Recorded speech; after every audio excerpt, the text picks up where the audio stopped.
3, 2, 1. Hey, welcome everybody back to another episode of Real Talk in Real Estate. Of course, I'm the Money Man, your host here. Also with me, my co-host over here. I got the philosopher. What's going on, player? Hey, what's the deal, man? How you doing? Good, bro. And also, the one and the only, the closer. What's going on?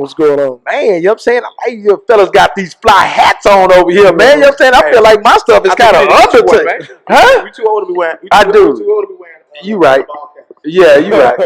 I got a ball cap and tennis shoe type of day, though. I gotta do better. The weather outside dictates what you put. You got to put your fly hat on. See, I got that grown. Yeah. To tell you the truth, if it was a little bit colder, I'd have a little pea coat. Yeah. Corner, you know what I mean? I'm lucky to have it on, man. We walking in, y'all. We ready to go. Yeah, you know what I'm saying? I see. Because y'all got them grown and sexy hats right there. That's the kind of hats you wear to the Red Rooster, you know what I'm saying? When you get ready to go to that thing. You ready to go to that Red Rooster? Yeah, when you go to the Red Rooster, Cat Daddy style. You know what I'm saying? With the 10 size 10X suits. You know what I'm saying? Hey, man, that girl, come here, huh? 10X size? 10X, man. You know them Cat Daddies, you know what I'm saying, being there with them two big suits. Suits be flopping all over the place, you know what I'm saying? Look, I like mine slim. I like mine. There you go, a little bit more fitted. A little bit more fitted. Like, look tailored. You know what I mean? I want them to look at mine and be like, oh, his stuff is tailored. Yes, sir. Hey, the women like that, you know what I'm saying? They like to see the physique. Yes, sir. Is that the term that they call it? The physique? The physique, yeah. Yeah, something like that. Anyway, you know what I'm saying? Let's get to it, fellas. We here to talk about credit today. And as some clients that I have talked to call it credit. We talk about credit and credit. Wow. You know what I'm saying? You know how that go. You know what I'm saying? But yeah, we're here to talk about the actual credit. Of course, we talked about in relation to real estate. In order to get your credit right, in order to be able to purchase a house. In order to do that, you got to make sure your credit is right. And we got to make sure, you know what I'm saying, it's high enough to where we can get you pre-approved and get you the financing to get inside a house. So I throw this over here to the philosopher, you know what I'm saying, kind of what have you seen in the market these days as far as credit goes? Actually, starting in 2020, is people are starting to take a more realistic approach to the credit. That's my watch going on. You got a lot of sound coming from over here, man. You know what I'm saying? Everybody else got their stuff shut down. We beeping and ringing and all this other stuff, man. Like we recording. Can you shut that off? Nah, I got a classic watch that actually beeps every 3 hours. Or on the quarter of the hour, so it's almost 2, 3. Well, probably need to leave that thing in the car next time. It's fly bad. It's clean, man. It's clean. Leave that thing in the car. Let it beep all it wants to in the car. Anyway, all right, go ahead. But just what I realized going into 2020, the people are more aware of how important their credit is, not only for a house, but just for other things they're trying to purchase, whether it be insurance, buying a car, credit rating as far as getting, even renting an apartment or renting a home. Sometimes even getting certain jobs, your credit score has to be at a certain place in order to even qualify for the job. So here in 20, the folks are taking it more serious, and if it's not where they want it to be, they're actually trying to do the necessary things to get it there how it needs to be. Absolutely. So then now, what would you say to add to that closer? Well, I would say I need some of his clients. Because what I see, I think, the hard thing about credit is it's a mindset. Yep. And I think that when you're brought up with this mindset and it's not in the right area in regards to you haven't learned banking, you haven't learned, fiscal, responsibility, things like that. You start in a negative spot. You start in a hole, right? And so, for me, and it's pretty much the same as it always is. I'm always going to come across certain demographics and certain groups that if I was to overall talk about them, because you always have your one-offs and a couple in every group, right? Good and bad, that struggle with it. You know what I mean? And, again, I think a lot of that comes from how they were brought up.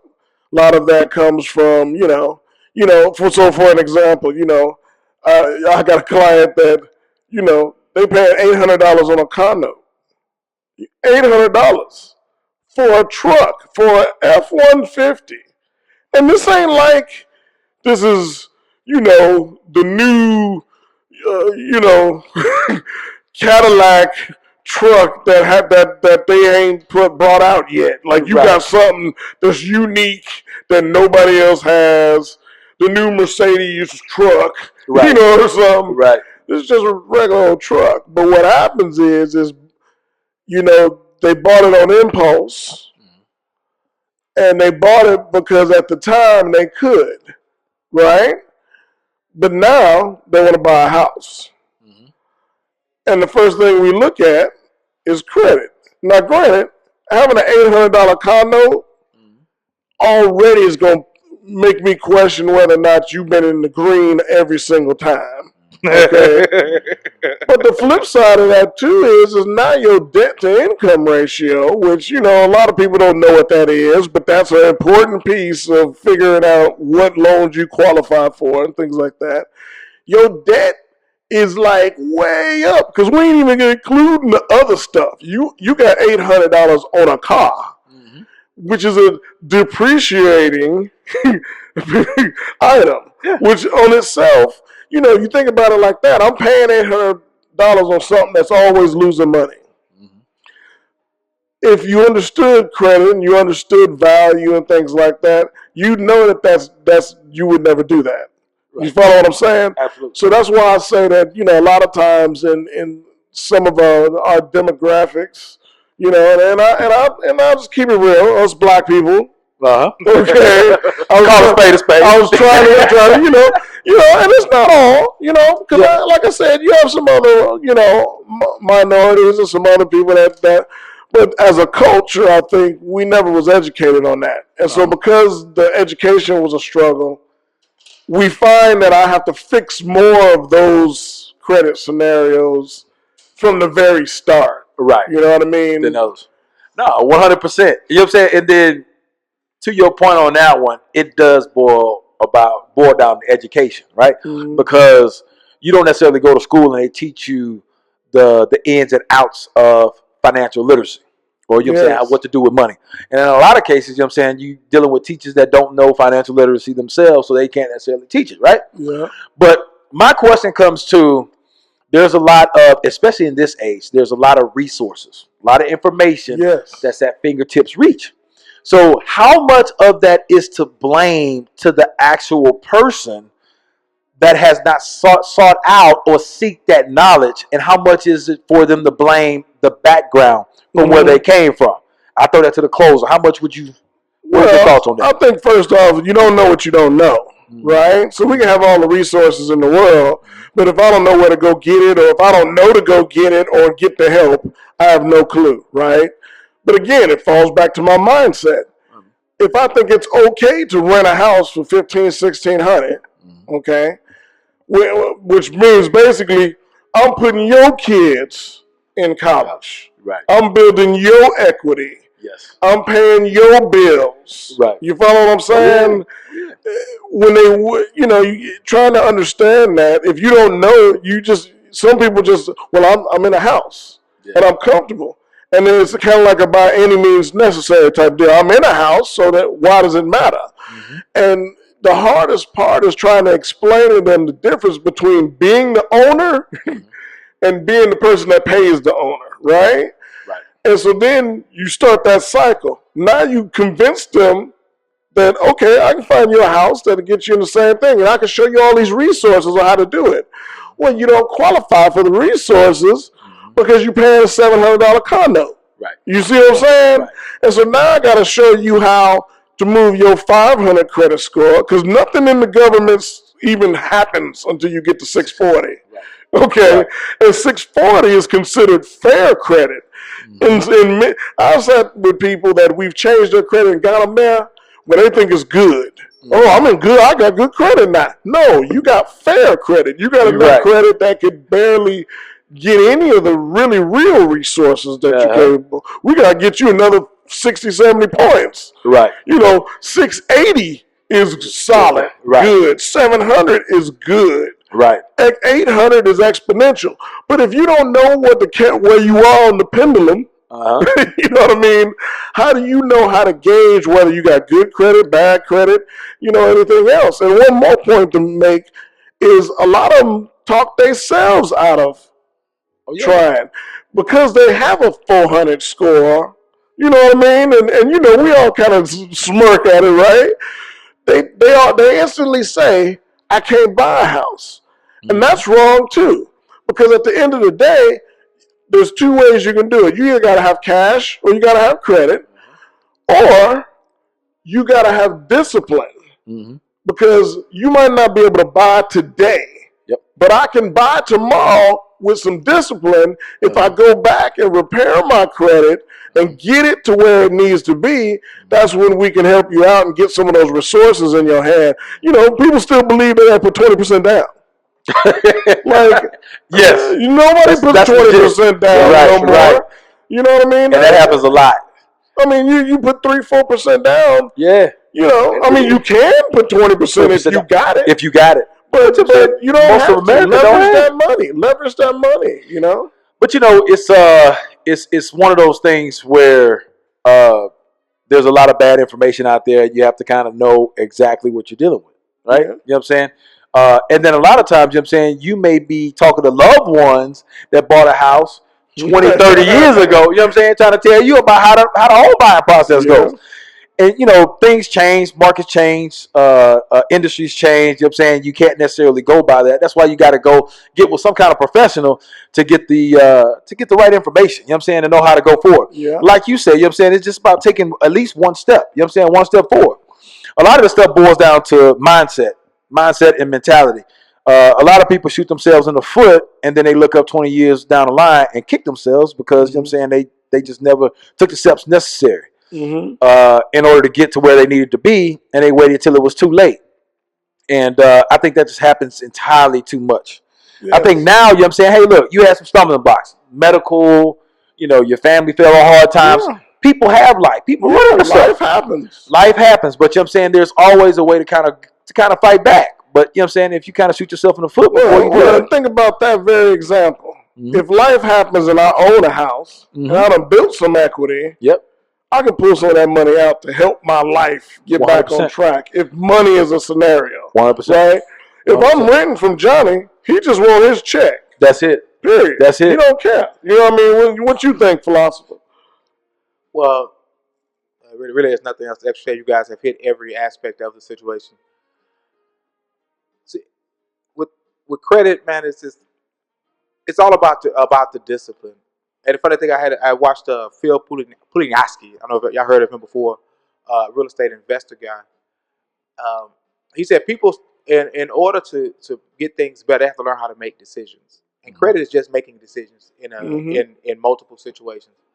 And we struggle as not just black people, but all people who have issues with their credit struggle with making decisions.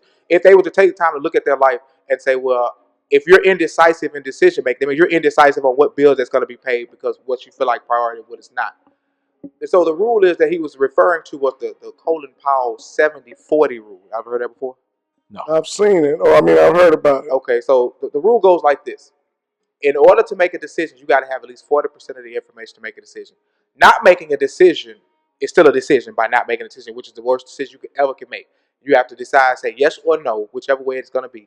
But if you have 40 to 70% of the information to allow you to be successful, you make that decision.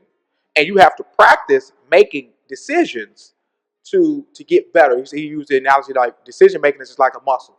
If you don't work the muscle out, it's going to become weaker and weaker and weaker. If you start working the muscle out, but yet you're not increasing the weight on the muscle, your muscle doesn't get stronger. So you're cheating yourself by just not making a decision or constantly making no decision because you're afraid of what could happen. So to wrap that into the fact of dealing with your credit and making decisions, you first have to get into the mindset of the decision that you're going to improve your credit is number one. Number two is the decision on how you're going to do it. That's number two. Decision number 3 is about what money are you going to allocate to it. And once you make that decision, be quick to make it, but be slow to change your mind about doing it. Because that's the issue we have. We have an issue of, I'm going to fix my credit, but when something comes about that comes hard, frustrating, or stressful, we want to say, I'm not going to worry about it. So you just uncommitted yourself to doing something that you believe, and all honesty, I'm not a big believer in what the world says, but in this moment, the world tells you, okay, if you don't have a certain credit score, or if you don't have a certain credit rating, it shows your responsibility. And if you show that you're not responsible enough, then nobody's going to really, quote unquote, believe in what you can do. So with that being said, we got to figure out, take the time to decide, I got to get better at making decisions, and then making decisions about my credit. That's a good point. And I want to add to what you said there for a minute and kind of take it one step further, right? So if we sit there and we got a bucket right there, and I heard this from a great real estate guy, Ben Kinney. Some of y'all classic guys. That guy be doing it, right? And so you got a bucket, right? And if I pour water into it, what shape does the water become? The shape of the bucket. The shape of the bucket, right? Most people think that their life is the water, but it's not. Their mindset is the water. The bucket is your life. So however you pour into that bucket, that's what's going to become your life, right? So if I come in with a bad mindset, it's going to create a bad life. If I come in with a mindset where, I can get this and I can get that, I can use my credit and I don't have no responsibility, that's going to become my life. So when you think about credit, a lot of that is formed from your mindset of how you thought, how you think, how you brought up. All of that comes into play. But the beautiful thing about it is you get to choose that. So I can change that just as fast, at least from a decision standpoint. I could change that just as fast as I made the decision the first time. And I can change and say, you know what? I'm going to work one step at a time. Another thing Ben Kinney said, he said that when it comes to, and I like to relate it to credit. Great thing about credit is you can only look at credit one brick at a time. Because your credit is the foundation of your life, right? Of what you can get out of your life from a financial standpoint. Because most people ain't running cash heavy. Let's just keep it real. You financing almost everything you doing in life. The only difference is between me and you is whether I'm financing it at 3% or you financing it at 15%. Or 25%. Or 25%, right? Yeah. How much buying power you got? But it all roots, I think, at the end of the day from your mindset. If you don't have those disciplines and the responsibility, if you haven't built that into your mindset, if you don't believe you can have a house, you definitely ain't going to get a house. 100%. You know what I mean? If you don't believe you can fix your credit, you definitely not going to fix your credit because you're not willing to take the steps and the discipline that it'll take to do it. 100%. I think it all boils down to the mindset. To what both of y'all are talking about. And the other thing is that when you talk about the 70-40 rule, or the 70-30 rule, 70-40. 70-40. 40% of the information. 40% of information to allow you to be successful. It's 40, not 70. I thought it was that too. You sure that's right? I'm positive. I am positive. Yeah. What the issue is what the issue is that we cannot figure out what is the baseline to start making a decision, or where do we start at, right?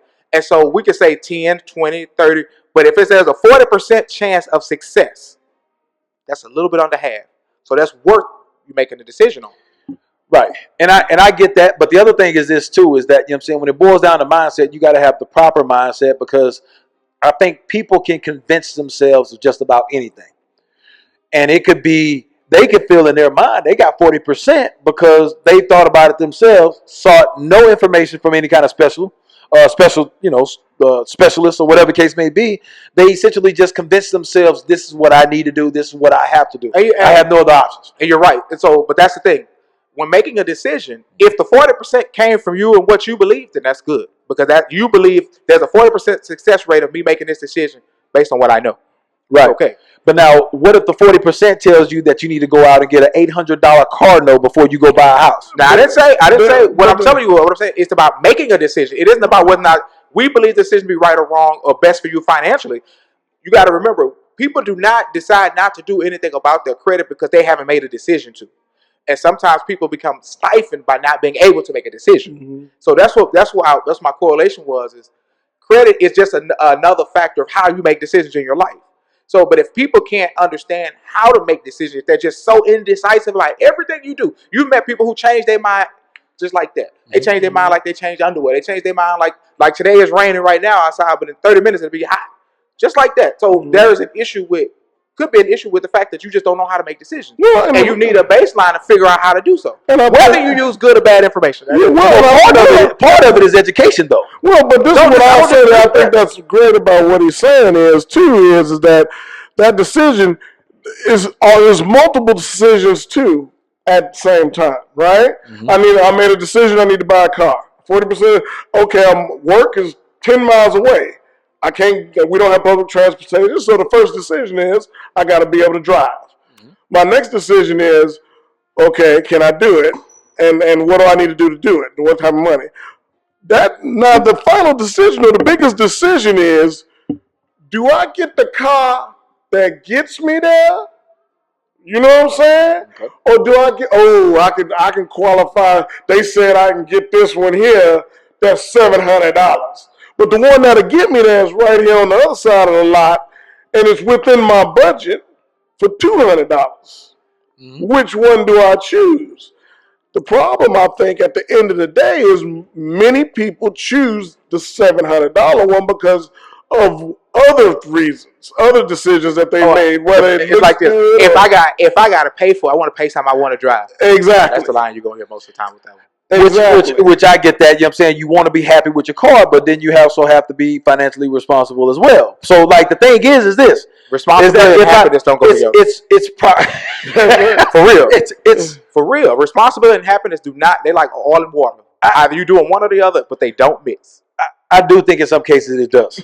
I think not in all cases, but in some cases it does. Once you get to the point where you're financially savvy and you're financially there, then you become happy. Right. You can't be happy and be financially at the same time. And I wouldn't even necessarily say happy, but what I financially ignorant. But what I will say is, if you financially sound, you get to make stronger decisions towards your happiness. Uh-huh. If I'm financially sound and I got better credit and I got some money in the bank and my stuff aligns, right? Because at the end of the day, if I can afford an $800 car note and it doesn't kill the rest of the stuff I want to do in life because that's the type of money I make, there's nothing wrong with getting the $800. You can do what you want. That is correct. But the way it hurts people is, and the way it hurts the people that we talking about, okay, that have credit issues is they made that decision knowing, because somebody sold you or got you. They made that decision knowing that they probably should not, because everybody do it. And I done did. Look, life for everybody. I done did it. I went there and bought a suit or bought some shoes. I was like, man, but they look good. I'm getting paid next week. You know what I'm saying? Everybody does it. But the problem is, at the end of the day, is are you making that decision over $100 one-time purchase or $200 one-time purchase that you can get, or are you doing that over 805 year commitment? Yeah. And then the next year you want to buy a house for your kids in a better school district. Right. You know? But to me, you know what I'm saying, it would make. And like the saying goes, common sense ain't common, right? But to me, if I'm trying to decide to purchase a couple of different items and I know a house is on my list, would you rather want an appreciating item? That's the next thing. See, over a depreciating item? That's the next thing. When you start thinking about, we look for short-term gratification versus long-term. A house is long-term gratification, right? Long-term. But hold on. Based on that car, right? If we use the car versus the house or anything else, you get that drive off that car, you get the gratification right then and there. Oh, I'm driving this clean machine. When you pull up to your family, like, oh, that house is so nice. Once again, that's instant gratification right then and there. And ego. Yes. So the next time, so you're like, okay, I got what makes me feel good. It makes me feel happy right now. See what I'm saying? Remember I say about the financial responsibility versus happiness? Kind of, it's like all in one. Right then and there, you're happy right now. You feel good. But when you're trying to do the right thing for your home, which takes time, there's nothing to keep you happy from everybody else or from within yourself as you go through the steps. There absolutely is. What's the instant gratification? It's social media. If I get a chance to stand in front of my house and say, I own this shit, that is instant gratification. If I get a chance to send an email out or a text message out to all my family members and tell them I'm having a housewarming, y'all come over to my house, and you don't even own your own house, and you said I wasn't gonna be shit, that's instant gratification. You're mistaking instant for long term. How is that long term? Instant. That's a good feeling when you can get. But listen. Long term simply means that it takes multiple steps. Multiple steps. Instant means it happens right then and there. When you get that car, you sign, and they hand you them keys. That's instant. You see what I mean? You're right about being able to take a picture of social media, and it becomes instant at that moment. But remember, from that time to the time you get a house, from time to get in the car and get in the house, they're very short. Getting a car can take you less than a day. Getting the house can take you 45 days to a year, right? So that's a long-term gratification. Those are a lot of days in between before you can get that picture on Instagram and social media saying, "I just bought my house. Thank you. You ain't believing whatever." Blase, blase. That's instant. That's what we're talking about. Instant gratification versus but I think that's where it comes from. But I think what we forgetting in the whole thing, right, is you got to understand the difference between a depreciating deal, and an appreciating asset. Right. Because at the end of the day, if from day one we all understood depreciation and appreciation, Of course. right? I take that back. If we understood that these items will grow in value and these items we lose money in, right? It's kind of like when people that go buy cars, right? Because most people want to go buy a new car, right? Of course. But once you get to that idea that you like, okay, as soon as I drive off the curb, I lose $8,000. I lose $10,000, and so I'm in the negative that moment. It makes you question whether or not you're going to buy a new car. You might buy a used version in that year or the year before, right? Right. Same thing happens with life. So if I'm always thinking that way, from a thought standpoint, if I'm thinking, okay, is this appreciated or is this depreciated? Long term, is this going to make me money or am I going to lose money at the end of it? I think you'd make some better decisions overall. But I think that boils down. Understand that. That boils down to the education aspect of it. Because if you don't understand it, and I tell you this, you know what I'm saying? I really didn't understand because I wasn't taught that growing up. But I didn't understand it until I read Rich Dad Poor Dad when I was in college. That I understood, okay, and it seems like an easy concept, but it's something that you never think about until somebody directly points it out to you. And I think for a lot of people, they don't necessarily understand it, and they've never been taught it, and they may never learn it unless they go seek it, knowing what they need to seek. Come across I want to buy a house now. Right. Because my friend bought a house. Right. And I want to buy a house. So and it's they come in there, you run their credit, and it's like 482. Yeah. And they ain't never had to be responsible for credit. Yep. They wonder why they get denied for Visa credit cards and stuff. Like, there's a reason that you got denied. You know, like, that should be the first sign. And then the thing that trips me out is at that point, you still ain't come to the conclusion that you need to talk to a professional. Right. Come talk to some people that's willing to help you. It seems easy. I don't know the philosophy or the mindset behind people not wanting. I know a little bit of it is probably laziness. You know what I'm saying? Just, hey, look, I'll do it tomorrow. I'll do it tomorrow. They never get to it. Right? You know what I'm saying? And then maybe ego a little bit. But this is what I want to ask. I want to ask this, is that I heard a good person say, a great person, and I forget his name, but he said that what gets in the way of a great life is a good life, right? Mm-hmm. Yes. So when you have somebody that has leased a house, their family has been there for years, they're comfortable, they have a great job that they've been at for years, what do you think holds that person back? Why do you think just that life holds a person back from saying, hey, look, I'd rather have my own stuff rather than sitting here leasing this house? Comfort. Good one. All right. Like how you said, you're the person that you told what's in the way of a great life is a good life. Mm-hmm. The steps to going from good to great are very small, but are very difficult. They require you to become uncomfortable all over again. Once you got to a place where you have a good life, you went through the uncomfortableness of having a bad one. Mm-hmm. You do not, and human nature says that you do not want to get uncomfortable again once you become comfortable in good. Good to great takes one step, but that one step requires a hell of a lot of work.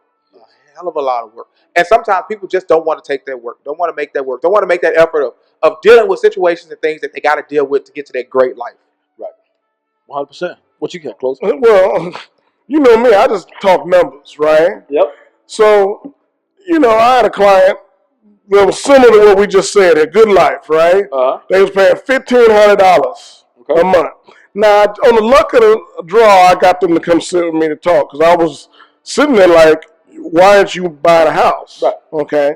And this is all I did for them. Because sometimes it's just the reality of this. Now, and I tell y'all to do this too, right? Y'all out there in the street.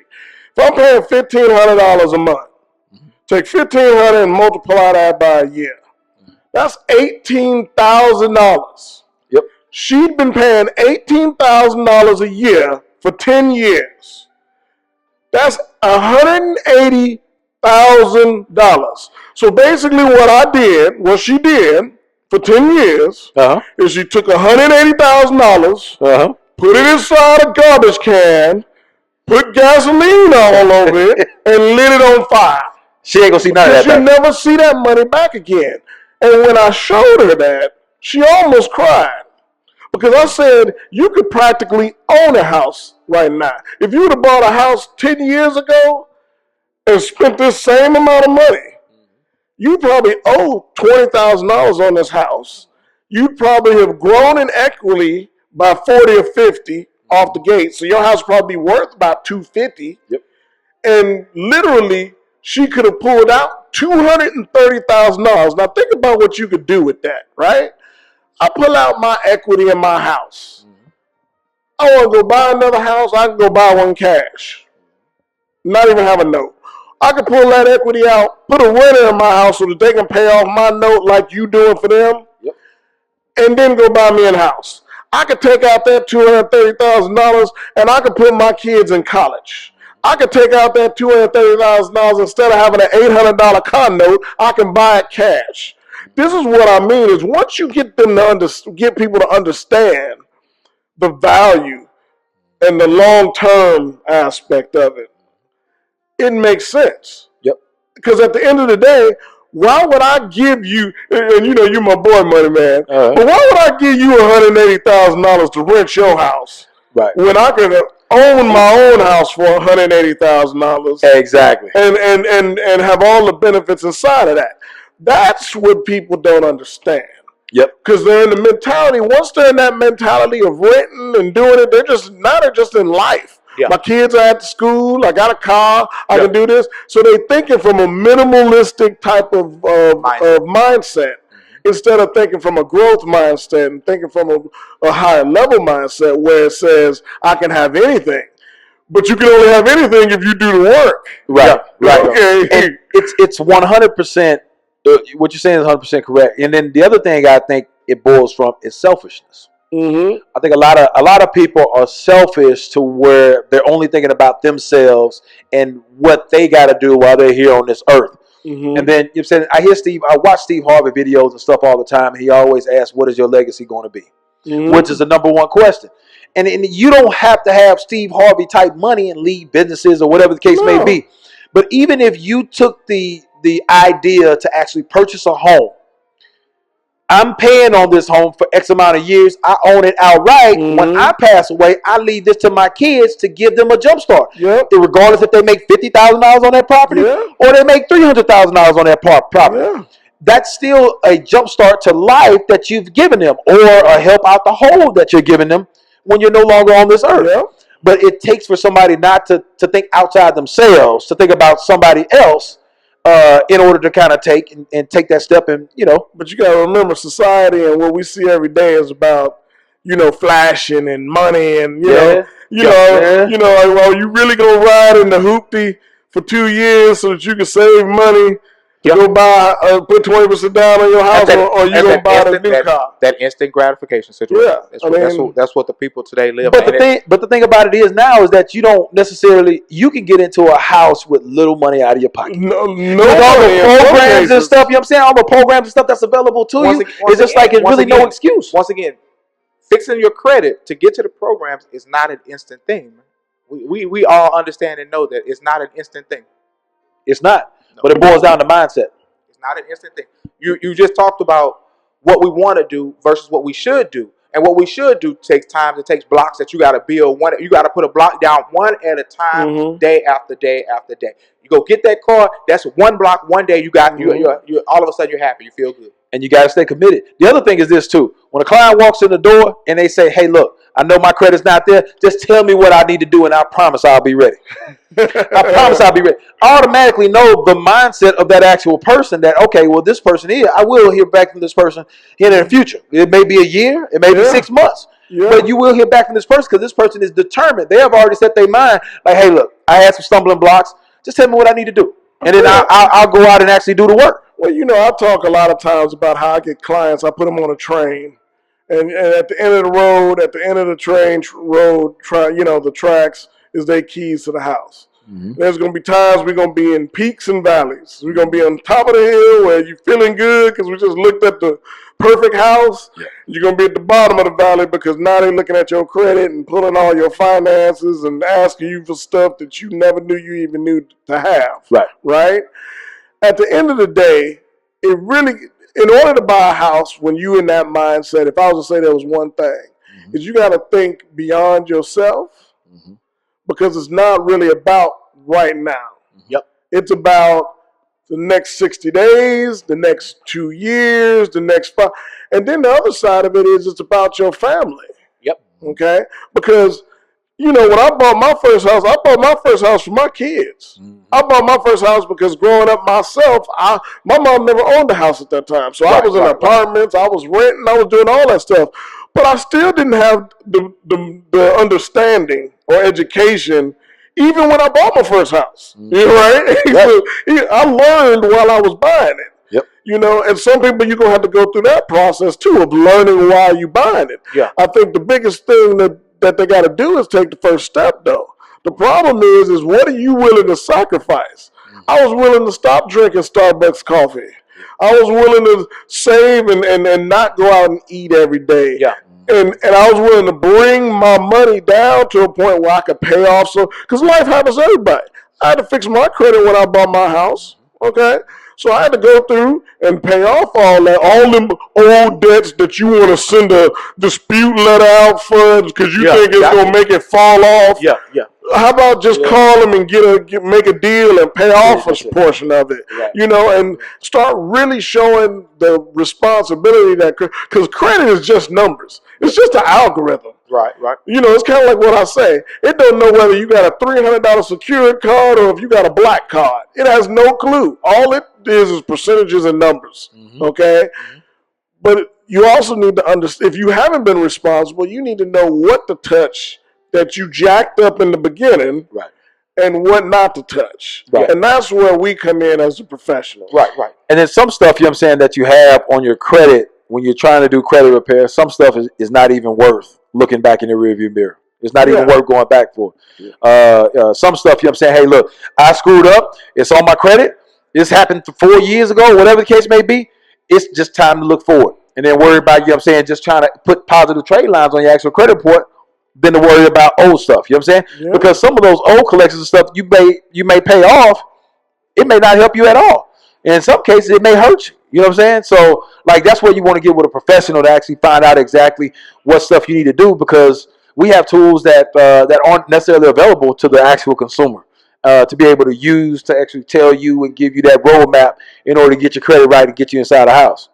But outside of that, we're going to get ready to wrap this thing up. I think closer, got to run off to appointments. The business never stops. I told you I got to help fix some of these people's credit. There we go. We got to get it right. Hey, we helping America increasing home ownership one client at a time. Yeah, one client at a time. Put that on a T-shirt, baby. Put that on a T-shirt. One family, one client at a time, one family at a time, one neighborhood at a time. There you go. Hey, that's fine. You build it. There's a pride in ownership. Of course. You know what I mean? Of course. And there's so many things that you can do with ownership. That if at the end of the day, my philosophy is I believe every person should own a house. 100%. You know what I mean? At least once in their life. Now, you might get to an age where you're like, all right, I'm tired of owning a house. All right. And that's okay, too. Right. But you should own a house to be able to understand the pride of ownership, to have that legacy that you had touched on earlier. And to really tell you the truth, when you own a house, you start to think of things differently. Your perspective changes a little bit. You know what I mean? In regards to everything, your cars are cleaner. Yeah. Your yard is clean. You know what I mean? You see what people doing around. You start to look at business and your money and stuff in a different light. Right. So, and the other thing is this too, is that I like to look at houses as like a forced savings plan, right? Mm-hmm. Every monthly payment that you make, you know what I'm saying, you're paying principal down. Yeah. Every year, you know what I'm saying, you're hopefully getting some sort of appreciation within that property. If you look at it this way, you have to pay to live somewhere. Even if you're living with mama, you got to pay something. Yes. You know what I'm saying? Mama ain't going to let you just stay there for free and eating up all the groceries and stuff like that. You know what I'm saying? So you may not have to pay as much as you would if you have an apartment or something like that, but you have to pay to live somewhere. And if you're the worst savings person in the world, if you're the worst financial literate person in the world, whatever the case may be, if you buy your own home, every payment that you make, you can rest assured, it's a slice of that money that's being saved, kicked aside for you. Yep. So you don't even have to worry about it. So 5 years down the line, you have something to show for them payments that you're making on a monthly basis. But anyways, we're going to get ready to roll. I think we done kind of preached enough to these people. They need to get their credit together. You know what I'm saying? However you want to say it. But we're going to close this thing out. Real talk takeaways. What you got, philosopher? Remember, credit is just a decision that you need to make. Good, bad, and indifferent. Just start practicing making those decisions. And as you work on making a decision about your credit, then you'll realize that you don't know whatever you think you need to know. And then that's where you come find one of the professionals to help you, to give you more information to make a better decision. Closer. I would say stop talking yourself out of ownership. Stop getting to the point where you say, well, I can't own a house because of my credit, or because I don't have a down payment, or because I don't have no money, or whatever that reason is. Because at the end of the day, you work every single day for ownership. You work every day. You deserve to lay your head on your own property. Okay? I always think about the original reason why we came here, why people came here, is they wanted their own land. They wanted to be able to make their own decisions. So that being said, taxation without representation. And there you go. Is at the end of the day, all you got to do is take the first step. The first step is reaching out to Hyman, or reaching out to myself, or reaching out to the money man and saying, hey, what's the first step I need to take to fix my credit? Or what's the first step I need to take? Because we're gonna put you in the right spot. Now, the only thing that's different is we don't know if it's a 2-month project. We don't know if it's 6 months. We don't know if it's a year. It all depends on your scenario, and everybody's scenario is different. But the most important thing that you can do for yourself and your family is take the first step. As long as you do that, we'll find out where we are from there. I love it.